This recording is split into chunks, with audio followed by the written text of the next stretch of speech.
Η αιτιολογία της, πολύ παραγωγική. Θα μας εκπλήσουν κανένας δεν φτάσει, έτσι, όπως αυτή είναι η φωτογραφία. Τα αίτια είναι πολλά. Είναι η κληρονομικότητα. Ένα παιδί το οποίο μεγαλώνει σε ένα περιβάλλον με παχύσαρκους γονείς, πέρα από το γεγονός ότι κληρονομεί τα γονίδια από τους γονείς, κληρονομεί και ίσως ζει μέσα σε ένα περιβάλλον το οποίο το οθεί στο να γίνει παχύσαρκο. Έτσι, γενικά, αν ένας γονιός είναι παχύσαρκος, το παιδί έχει 50% πιθανότητες να γίνει παχύσαρκο. Αν και οι δύο γονείς είναι παχύσαρκοι, τότε η πιθανότητα ανάπτυξης παχυσαρκίας φτάνει το 80%. Όλοι αυτοί είναι γονείς με τα παιδάκια τους. Η διατροφή είναι επίσης σημαντικός ρόλος. Στη σύγχρονη κοινωνία, τα παιδιά γενικά καταναλώνουν τροφές με υψηλή θερμιδική αξία. Και γενικά τα fast food έχουν αυξημένα ποσοστά κορεσμένου λίπους και καθόλου πολύ χαμηλή θρεπτική αξία. Μία έρευνα που έγινε σε 2.083 μαθητές γυμνασίων και ηλικίων έδειξε ότι το 1/3 τρώει τροφές οι οποίες έχουν κρυμμένη ζάχαρη, το 70% τσιπάει ανάμεσα στα γεύματα, ενώ πολλά παιδιά τρώνε και πολλές φορές τηγανιτές πατάτες, οι οποίες είναι πλούσιες σε λίπος και πλούσιες σε θερμίδες. Είναι μόνο οι τροφές? Όχι. Είναι και τα αναψυκτικά. Έτσι, η επιπλέον κατανάλωση θερμίδων και λήψη θερμίδων από τα αναψυκτικά, που μπορεί να αγγίζει τις 200 θερμίδες την ημέρα, που είναι ίσα με μια κοκακόλα περίπου και λίγο παραπάνω, μπορεί να προσθέσει σε ένα παιδί έστω και μισό κιλό την εβδομάδα.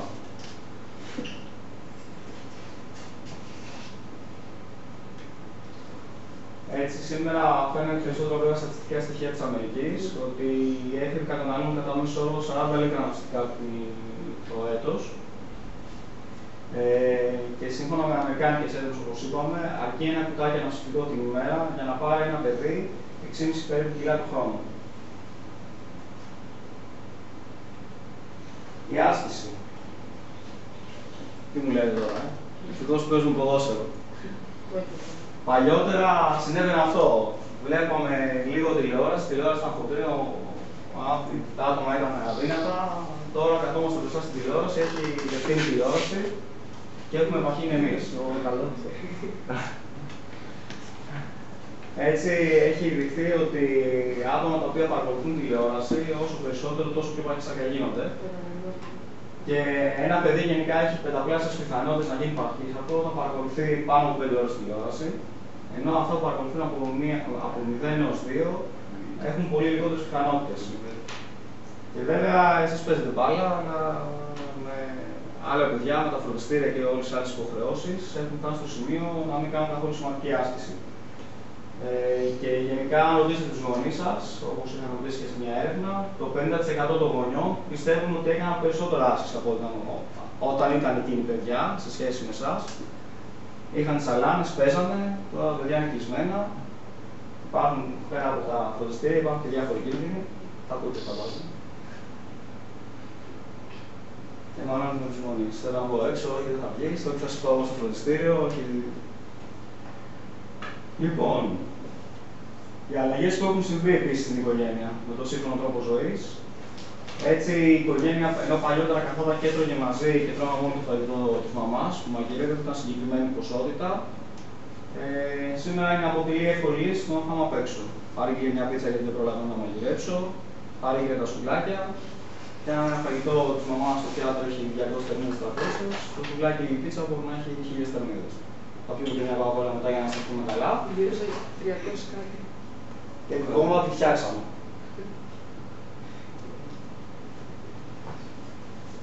Άλλα ψυχολογικά αίτια. Τα αίτια τα ψυχολογικά. Γενικά τα παιδιά τα οποία είναι παχύσαρκα μπαίνουν σε ένα φαύλο κύκλο.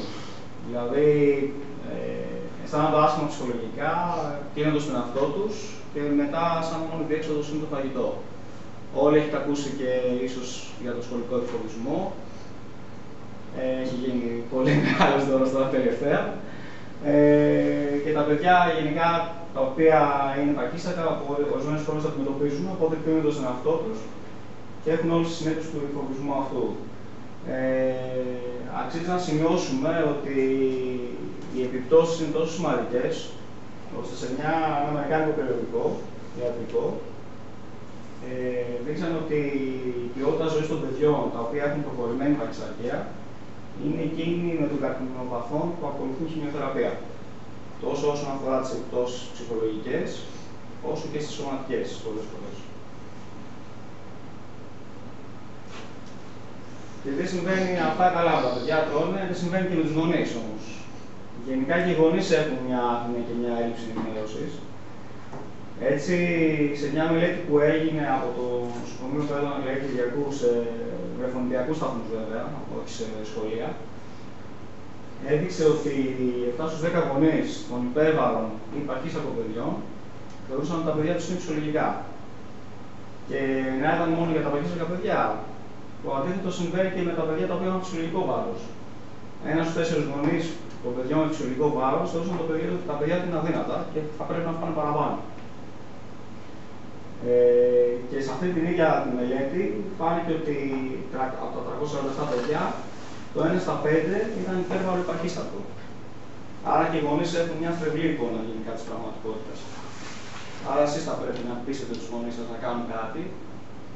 Να πεις, όχι, εγώ είμαι καλά, δεν θα χρειαστεί να φοβάσεις παραπάνω, ούτε όπως λέγαμε παλιότερα ότι άφησε το παιδί να φάει, θα το πάρει μετά σε ύψος. Δεν σημαίνει αυτό. Τελικά γίνεται παχύσαρκο. Τα ορμονικά αίτια, εγώ είμαι ενδοκρινολόγος, καλά θα ήταν περισσότερα, θα είχα περισσότερη δουλειά, αλλά υπάρχουν και αυτά. Έτσι υπάρχουν πιο συνήθεις διαταραχές του θηροειδή και μετά έρχονται οι διαταραχές των επιμεφριδίων, των οθικών, των υποφαλών και της υπόφυσης. Αλλά αυτά είναι τα σχετικά σπάνια αίτια της παχυσαρκίας. Και ποιες είναι οι επιπτώσεις της παιδικής και της εφηβικής παχυσαρκίας? Ο κίνδυνος, όπως είπαμε πριν, να γίνουν τα παχύσαρκα παιδιά παχύσαρκοι σαν ενήλικες είναι 2,5 έως 6 φορές μεγαλύτερος από ό,τι στα μη παχύσαρκα παιδιά. Και αυτό που έχει δειχθεί είναι ότι η παιδική παχυσαρκία συνδέεται με υψηλότερο κίνδυνο πρόωρου θανάτου και ανικανότητα στην ενήλικη ζωή. Και τις επιπλοκές θα τις δούμε λίγο αργότερα. Στα παχύσαρκα παιδιά υπάρχει αυξημένη συχνότητα του μεταβολικού συνδρόμου, το οποίο είναι ένα σύνδρομο το οποίο σχετίζεται με αυξημένη αρτηριακή πίεση, χολυστερίνη και σαχαρόδι διαβήτη. Και έχει αποδειχθεί ότι το 45% των περιπτώσεων σαχαρόδι διαβήτη στα παιδιά, αλλά και στους ενήλικες βέβαια, είναι παθολογική της παχυσαρκίας. Και έτσι, ενώ παλιότερα θεωρούσαμε ούτε διαβήτη παιδικό, είναι ο διαβήτης τύπου 1, ο οποίος είναι αυτοάνωσος, ο οποίος ήταν ο συχνότερος. Τώρα πια έχουμε φτάσει στο σημείο να λέμε ότι ο διαβήτης ο οποίος εμφανίζεται στα παιδιά δεν είναι αυτοάνωσος, είναι της παχυσαρκίας. Και υπάρχουν παιδιά τα οποία παίρνουν στην ηλικία 10, 12, 13, 15 ετών φάρμακα για τον διαβήτη. Προβλήματα που μπορεί να δημιουργήσει, όπως είπαμε, αυξημένη πίεση, χολυστερίνη, αναπνευστικά προβλήματα, μυοσκελετικά, δερματικά. Και αν κάποιος πιστεύει ότι είναι λίγα αυτά τα προβλήματα, είναι αρκετά σημαντικά. Εντάξει. Ακόμα και τα μυοσκελετικά, τα οποία λέμε ότι δεν είναι τίποτα, σκεφτείτε να κουβαλάτε 20-30 κιλά, 2-3 μεγάλες μπουκάλες νερό στην πλάτη σας για όλη σας τη ζωή. Κάποια στιγμή θα κουραστούν τα πόδια, η μέση, θα δημιουργηθούν κάποια προβλήματα. Έτσι, αυτός είναι ο φαύλος κύκλος της παιδικής παχυσαρκίας.